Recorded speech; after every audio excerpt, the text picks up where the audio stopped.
Welcome back, everyone, to another Hearts of Iron 4 mod spotlight, and this time we'll be looking at, once again, the 8 Years War of Resistance mod, in Asia Realism project, also called. The mod is a mod that tries to create a more realistic Asian theater by redrawing the map to fit more historical political situations and introducing new focus trees and national spirits, and also events, quite a lot of them in fact, to improve the game's experience for playing as China or Japan or in the general East Asian region.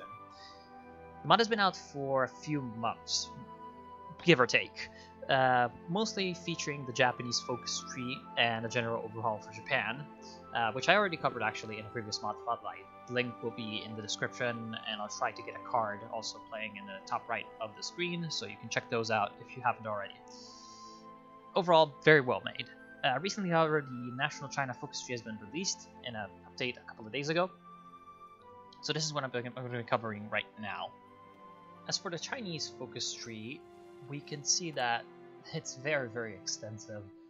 It actually spans pretty much everything you'd want in a China playthrough, and we can see from the left side, let's just quickly go over it. We have the settlement of the Chinese Civil War and uniting of the country. So you can either choose to side with the Japanese and try to make Wang Jingwei become the leader of course, Nationalist China, to be a collaborationist with Japan, or you can, of course, try to continue the course and uniting China through normal means. Some of them through warfare, and some of them through pressures. After, of course, we have the war, right? So formation of the Second United Front does allow you to gain some of the states peacefully, although unlike in a standard game, not all of them will join up without a fight. Then you have a little bit of an extra line down here, which gives you some extra measures to fight Japan.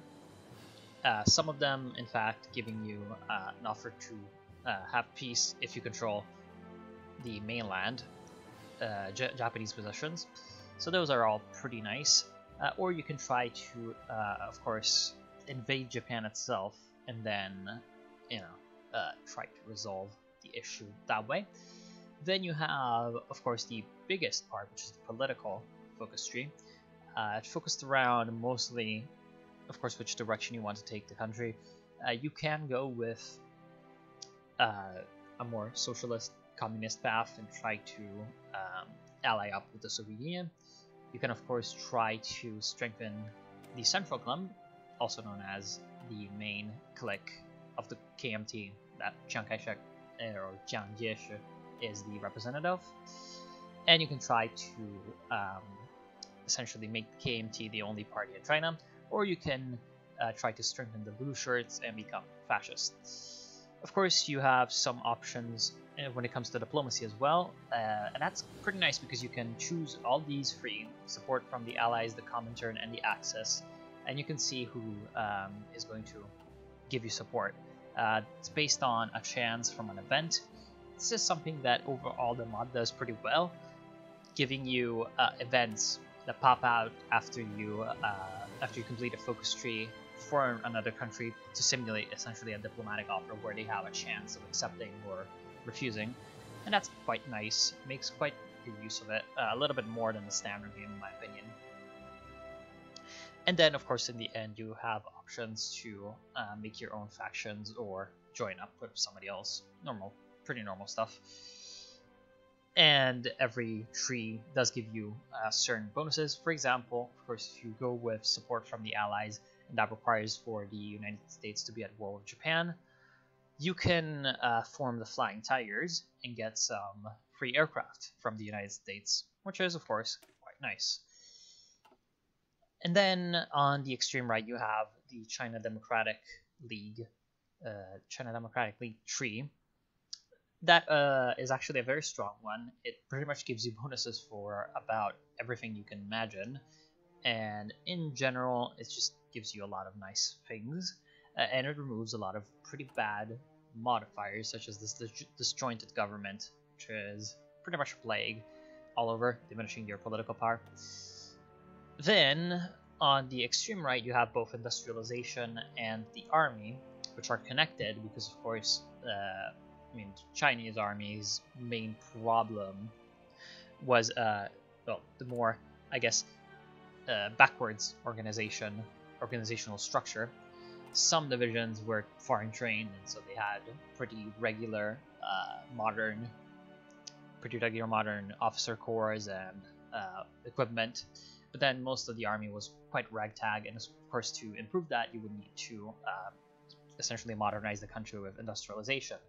What I really like about the industrialization in this focus tree is that, first off, it starts to reduce some of your bad modifiers, such as this incompetent heavy industry and this unbalanced industry. Then, whenever you actually gain free military factories out of focuses, you also gain debuffs while you are pursuing these focuses. So, for example, rejuvenating heavy industry will give you a modifier during your focus process that gives you minus 75% improved population factor and 50% consumer goods factories. As in, it's a trade-off. You're not just getting things for free. It kind of makes sense that you are getting things just to pay off the effort that you're making. And of course, all of this has quite a lot of requirements. As you can see, for example, this one needs you to have at least concentrated industry level 4. So of course, quite a bit farther down the tree, meant for a bit more of a later game pick than just rushing it at the start.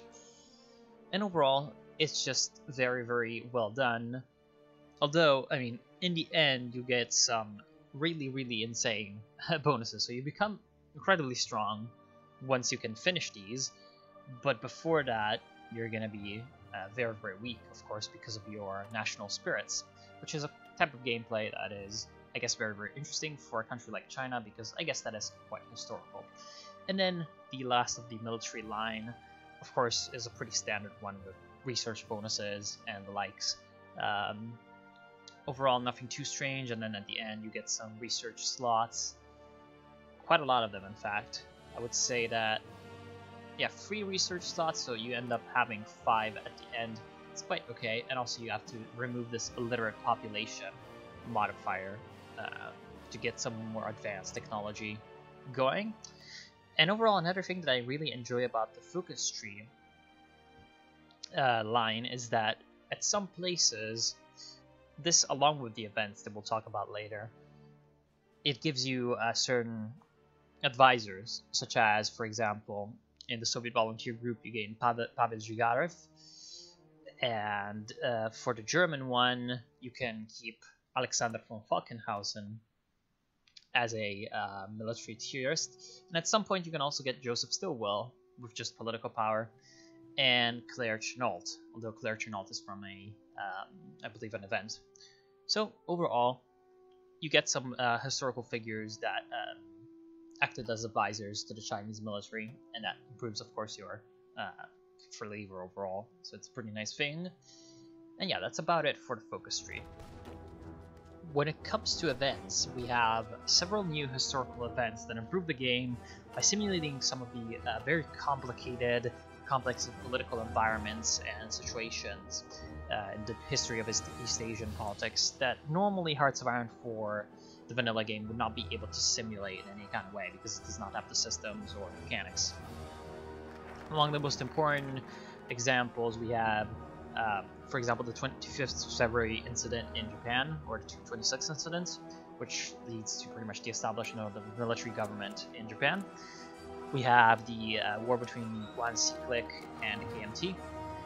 We have the Sino-Soviet Neutrality Pact, formation of the Second United Front, etc. All these alliance shifts and type of world order politics that normally Hearts of Iron 4 just can't handle because it doesn't really have these kinds of mechanics in place. So overall, they're very impactful, and also what's very, very helpful about them is that even if you don't really know too much about the history of East Asia during this period, the events are usually quite informative in their text, and they provide a decent enough introduction to the actual historical events, that you can then have a pretty well-informed decision. Of course, for gameplay purposes and for historical / roleplay purposes. Now, of course, the Chinese update is still kind of in a beta stage, still being revamped and I guess you could say perfected and refined. So it's got a few problems, a few balancing issues. For example, I think that the Unite China path in the national focus trees is a little bit overpowered because it gives you war goals on all of the warlords, including Xinjiang and the Chinese Soviet Republic. So overall, that aspect of the focus tree could be toned down because it does lead to a military unification of the Republic of China. That's a little bit too easy if you're playing as the Nanjing government of the, of course, the Kuomintang. But overall, it is pretty much the best mod for overhauling East Asia right now in the game for Hearts of Iron 4. So it is definitely a good pick if you're more interested in the Asian part of Hearts of Iron 4 and you think that the base game really kind of dropped the ball. Now, of course, I'm pretty sure that the next DLC is going to be about Asia for Hearts of Iron 4, but considering the quality of work that has been put into 8 years worth of Resistance so far, I would say that Paradox really does have their work cut out for them in actually getting to this similar level of quality, interactiveness, and overall fun factor, while of course also maintaining a historically accurate outlook. So overall, very well done so far. I look forward to playing more of 8 years, and overall I feel like while there are some issues that need to be ironed out and resolved, the mod does improve the gameplay experience for East Asia quite a lot, and I can't wait to also kind of showcase it more on my channel, maybe do a playthrough, I don't know. Tell me in the description, of course, what you think about all of this, if you think that the mod's okay, if you think it's garbage. As always, I didn't make it. The mod creator will be given the due credit in the description. So yeah, hope you've enjoyed, hope you'll try it, and I'll see you soon.